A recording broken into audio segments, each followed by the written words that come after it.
bachelor était très focalisé en management de projet, marketing, communication, finance, tout ce qui est gestion d'entreprise au niveau vraiment général.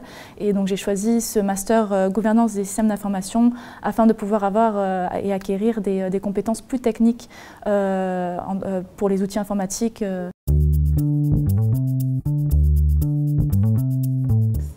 Donc j'ai choisi l'IAE-DEX d'une part par sa renommée dans le monde professionnel, sa proximité avec les entreprises et les très nombreux partenariats que l'école a avec toutes les grandes entreprises multinationales et donc ces entreprises qui offrent de très bonnes alternances et de missions aux étudiants. Donc c'était vraiment la raison majeure pour laquelle j'ai choisi l'IAE. Aussi le programme en alternance que l'IAE offre à tous les étudiants, à tous les masters, est très avantageux pour les étudiants et pour l'entreprise, étant donné que c'est fait par bloc, donc les étudiants peuvent bien s'intégrer à l'entreprise et délivrer des projets de qualité, et donc les entreprises recherchent ça, et c'est ce que je recherche donc, dans l'école, et l'IAE a un très large panel de programmes, et je trouvais ça très intéressant.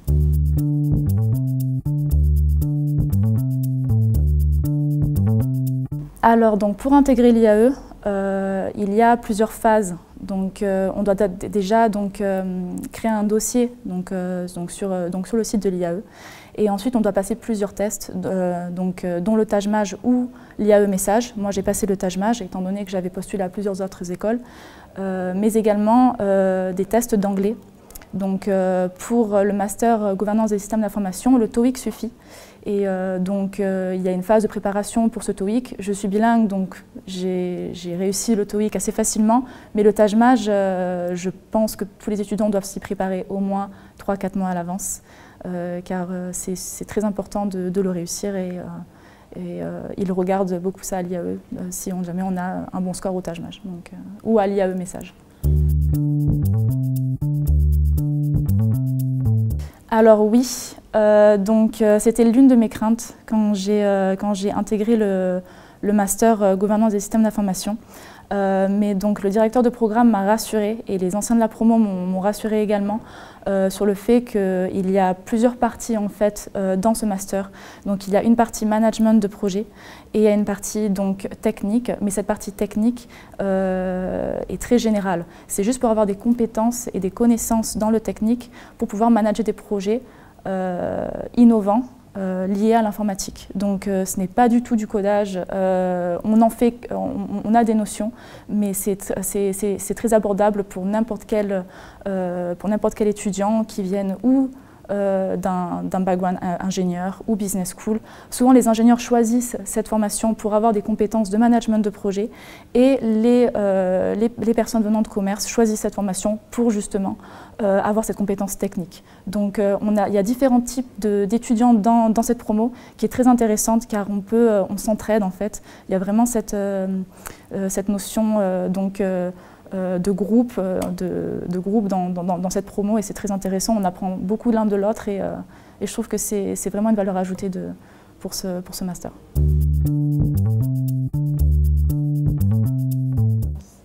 Alors mon alternance se fait à Sanofi.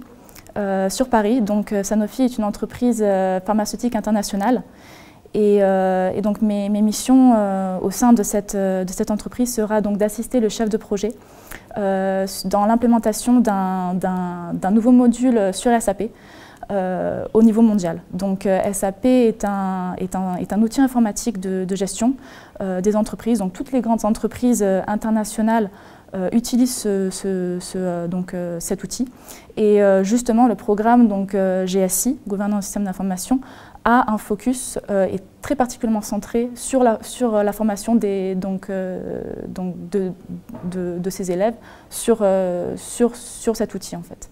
Donc on a des cours très poussés et c'est ce que recherchent les entreprises en fait.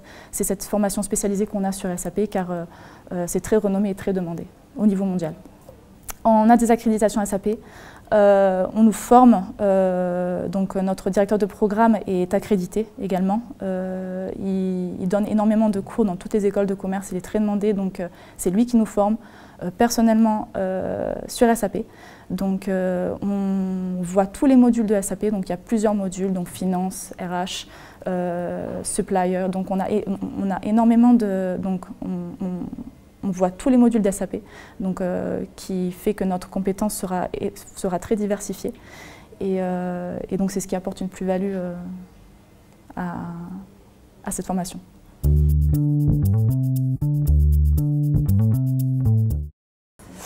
Donc alors mon ambition après GSI est donc de partir à l'international, notamment en Asie, et donc de trouver un travail dans une grande entreprise multinationale.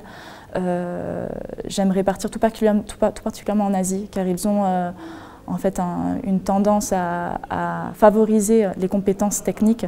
Ils sont très développés comparé à l'Europe, et donc j'aimerais partir ou à Singapour ou à Hong Kong, dans de très grandes entreprises multinationales, et pouvoir gérer donc des projets innovants, notamment sur SAP, afin de développer mes compétences et donc de pouvoir revenir en France afin de trouver un très bon poste en France. Mais développer mes compétences internationales et techniques à l'étranger, c'est l'une de mes aspirations.